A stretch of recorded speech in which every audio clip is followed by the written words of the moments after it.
Technology expert Clay Shirky believes that social networks do not replace civil society, but as in the cases of Tunisia, Egypt, Libya and Syria, they're a tool for insurgency.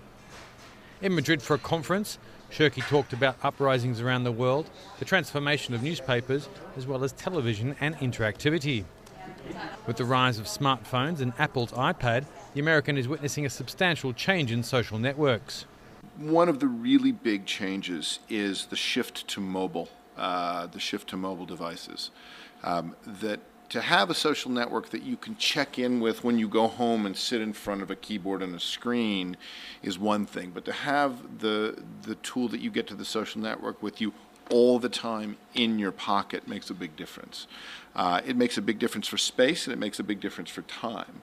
Shirky explains the main role of sites such as Twitter in uprisings and regime change around the world. So these social tools provide ways for the insurgents to synchronize people's opinions and to coordinate their actions, but they don't replace civil society. They're just a tool for an insurgency. But again, as in the Libyan case, if the underlying population isn't all agreed on, getting rid of the government, the tools are no substitute for that.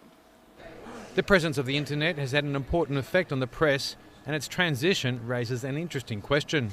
Yes, I think newspapers have to change. I think the big question is the change going to be like the transition from radio to television, where the people who'd already set up radio stations also started broadcasting television? Or is it going to be like the change from scribes to the printing press? The TV industry is also adapting. I don't think that television survives interactivity in its current form, which is to say, even when we look at things like Hulu and Boxy and YouTube, we see much more user interaction around those videos, that people sort of talking to each other, playing games around them. If you look at what's happening, for instance, with sports, right, an increasing number of what are called two-screen experiences, right? I'm watching the game and I'm also talking to my friends.